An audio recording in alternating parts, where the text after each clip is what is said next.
France looking to maintain their 100% record in Pool A, and Italy just looking not to be as abject as they were against New Zealand. My name is Mark, let's talk rugby.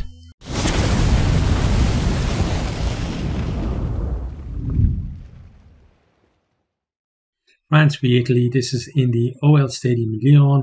It's on Friday 6th of October. Kickoff is 8 PM BST. This is world number 2 versus world number 11. Okay, let's have a look at the two teams, starting with France. So still no Dupont for them, but he is training with the squad. So I guess he's going to turn up at some stage, and you wouldn't put anything by him. He seems to be superhuman in every other facet. So, but front row, we got Cyril Bay, Mauvaka, and Antonio. So as strong as they can go, basically, in the front row there.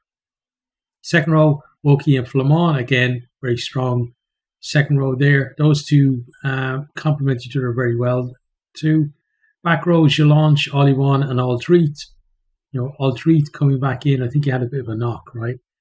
But again, impressive, back row there. And Italy, after that drubbing that they got at the hands of New Zealand, this is not a team that you want to be facing up next. But I suppose if you're the type of player who wants to respond to that and show that you deserve to be at this level, then this is the type of team that you want to perform against. So we'll see which of those things actually impact on Italy the most.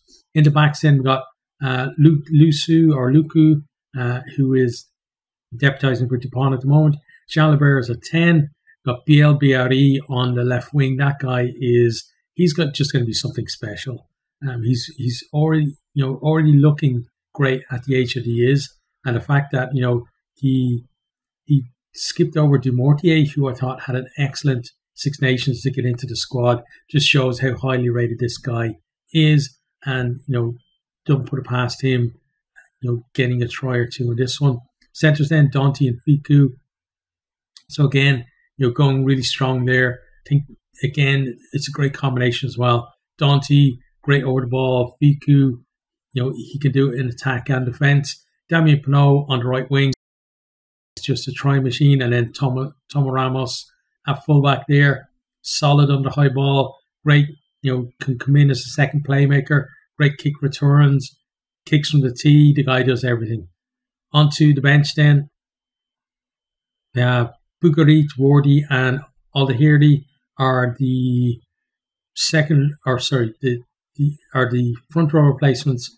So again, as strong as they could be, really. Then we got Taufi Fanua, who is probably still lucky that he isn't banned for this game, but he's covering the second row. Kroos covering the back row. We got Coulon covering 9, Mofana there, and Jamine as well, covering the rest of the back. So it really just shows you how good France are. You kind of, it's almost like game by game when you look at things. You see South Africa, think they're amazing, and then you see New Zealand tearing Italy apart, and think they're amazing, and you see Ireland doing well, or the teams even on the other side of the draw doing well, or Scotland doing well, and then you come back to France and you just get the reminder of how good they are. Let's have a look at the Italy team now. So front row is Ferrari, Faiba, and Ciccarelli. So not as strong as they could be, but they have the likes of Fischetti, unfortunately missing at the moment, and he really was, I think, one of the standout players for me for them this season. Second row then is Nicola Colone and Rutza.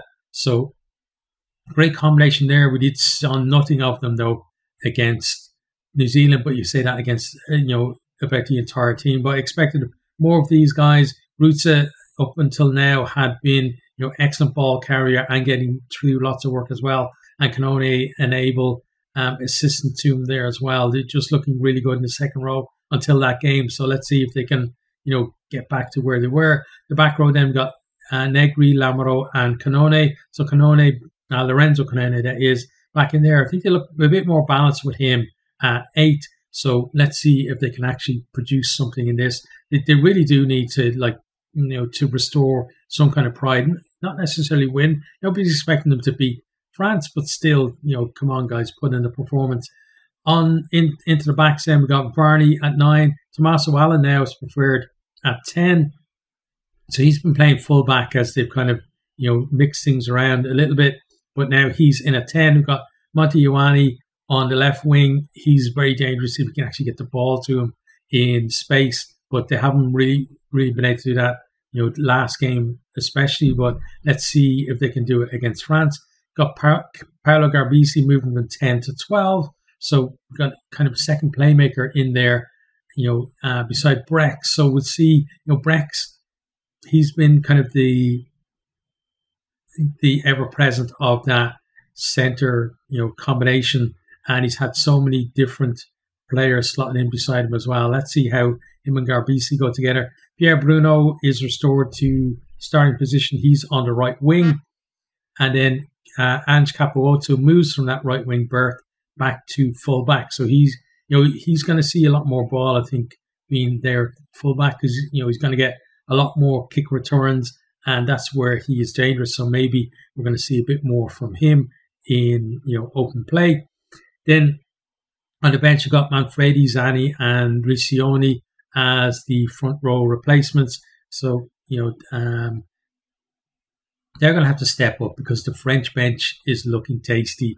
And, again, if Italy just want to make an impression out of this one, these guys, the bench, are going to have to step up. Got Ceci there. I'm not sure whether he's played yet in this World Cup. I could be wrong on that, but I certainly don't remember seeing his name on squad lists all that often. Manuel Zuliani, though, he certainly has been involved a lot, but he's coming from the bench this time. Got Fusco there covering 9. Morisi, covering, I guess, centres, and maybe at a stretch you could play him somewhere else too. And then you got Pani there, who's covering the wings and full back. So it's a decent side by Italy, but the worry is, are they going to put 2 terrible performances back to back? I just hope for their sake that they finish their World Cup campaign, because this will be, let's not be honest, this will be to finish their World Cup campaign, that they finish it with a bit of pride, and it's not another massive drubbing. But yeah, let's talk about who I think is going to win. It's pretty obvious from what I've been saying that I'm going for France on this one. Italy, they really disappointed me against New Zealand. Not the fact they lost, just the fact that, and not even that they lost by a lot. It was the fact that the heads went down so early in that game.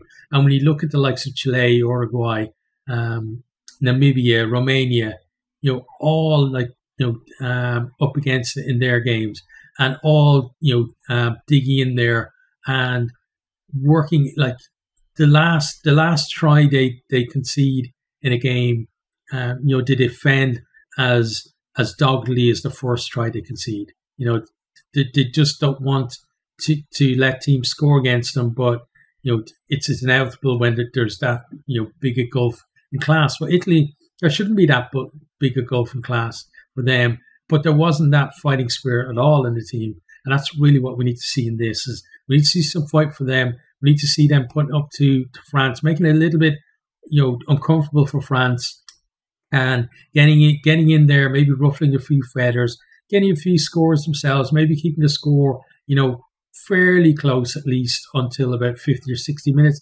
And then if France, go on and win by a bit more, then fine. Like, at least, they've done something. They've given themselves something that can say, listen, we actually, that's a game where we performed, when it really counted in that Rugby World Cup, and not having just the taste of that, abject performance against New Zealand.